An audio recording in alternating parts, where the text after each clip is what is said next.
Hello Redditors, welcome back to Tales Against Humanity. Now, let's get started. In today's episode, how was I supposed to know? My last job was in a school, 200 staff, 2,000 students. Each classroom has a desktop PC with an interactive display board and enough storage space for every staff member who uses that classroom plus a couple of students, in an emergency, to log in and have a local copy of their profile saved. The teachers have been asked not to let students routinely log into the machines. So far, so straightforward. Except for one teacher who loves doing student presentations. And don't get me wrong, they're great teaching tools. But he insisted on having every single student log in separately, load the PowerPoint, display the presentation, and then log out for the next one. Naturally, I get a panicked phone call. Teacher, help! The computer is so slow. It's taking 5 or 10 minutes to log each person in. Me, that's weird. I know you've used that classroom before, so it should be quick for you. Teacher, no, I mean my students. They're all supposed to be giving presentations, but it's not logging them in. Me, oh, right. As discussed at staff meeting, students shouldn't be logging into teachers' PCs, they should share their files with you so you can present them.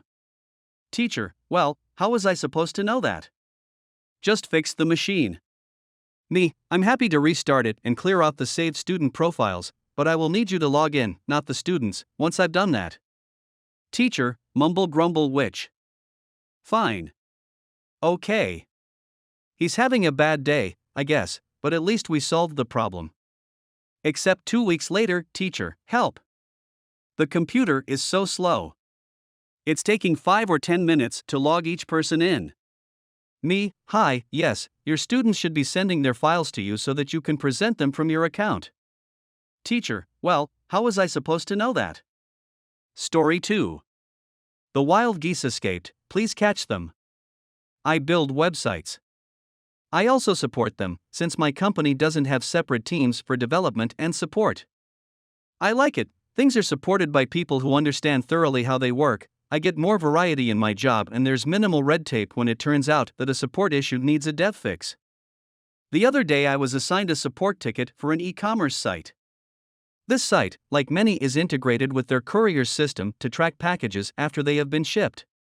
But this hasn't been working for a while, every package dispatched since then has error for its tracking information. So I poke around a bit.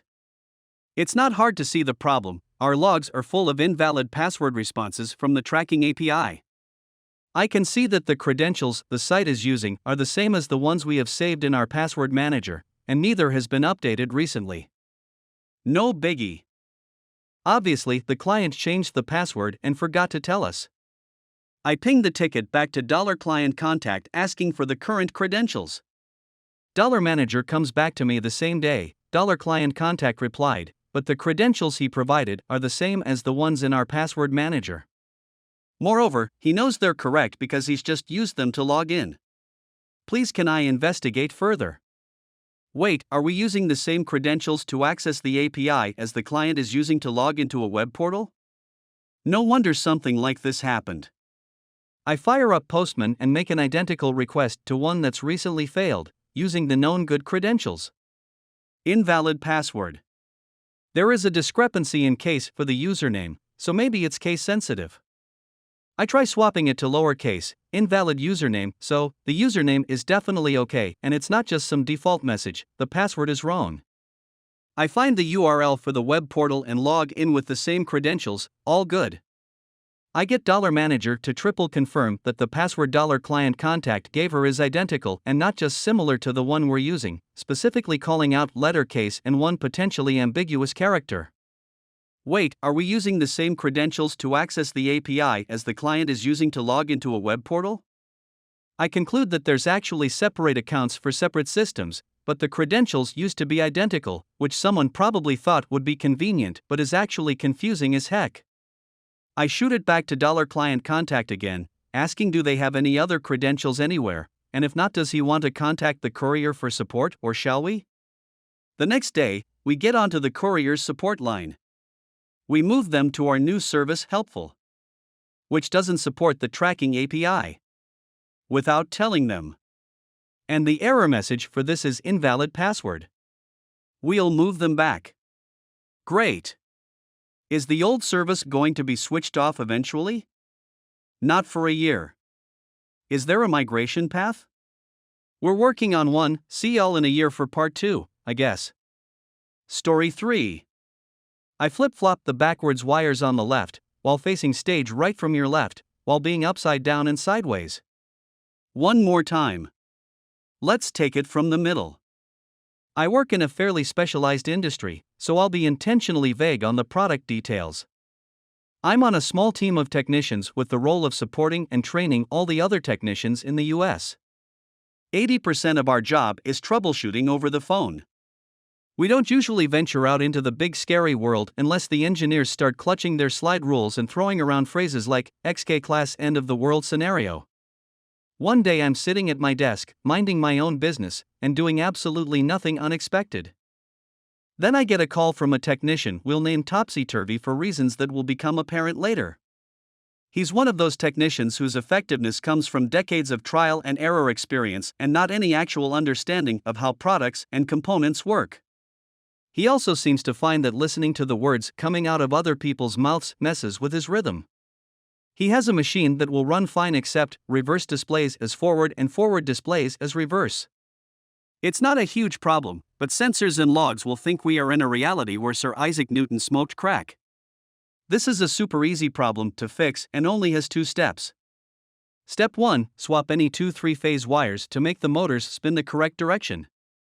Step 2, swap the 2 control wires so the sensors don't use inverted movement logic. If you do either step without the other, some motors will move when they should stay still, and others will stay still when you really want them to move. Topsy-Turvy understands step 1 because he can see motors spin the other way. In fact, he already tried it on his own. Step 2 is over his head and he decides to spend the next 5 minutes arguing with me about why that should be needed. I finally convince him to just do it. A few minutes later, he has smugly informed me that it didn't work. I may be blind while working over the phone, but I can still smell shit. We spent the next 15 minutes with me asking questions and receiving increasingly nonsensical answers along with answers to questions I most certainly did not ask. I'll spare you the exchange, but I said or at least thought each of the following phrases more than once. I don't care what it was doing this morning. Which way did the motors move when you hit the button 5 seconds ago? The color of the control wires is irrelevant. Which way did the motors move when you hit the button 5 seconds ago? Do you mean you hit the forward button or the motors moves forward? Did the motors spin clockwise? If the motors move clockwise before shutting down, swap the control wires. Forward is clockwise. What do you mean? I don't understand. He finally gave up on trying to convince me I'm wrong, and said he'd do it before hanging up. I'm 99% sure he did step 1 before calling, and then did step 1 again along with step 2 after talking to me. That would have the direction and logic out of sync with each other. I'm really glad techs like this are a minority in my line of work. Story 4. Why's the Wi-Fi signal so weak? Here's a gem for you that came in recently. A user submitted a ticket because the Wi-Fi signal near their desk appeared weak when they looked at their laptop. The actual performance was fine, but they wanted to get ahead of the issue. Their desk was directly below a WAP and should have had full bars. So, I grabbed my laptop and my cell phone and head on over to the user's desk. I imagine it's not going to be long before other users in the area start complaining, and I better be prepared to open a war room if needed. So after discussing the issue with the user, I ask them to show me what's going on. They point to the Wi-Fi icon on their screen. Except it's not the Wi-Fi icon. They're not looking at one signal bar as they claimed. The Wi-Fi's working fine. They're looking at the volume icon, set at 10%.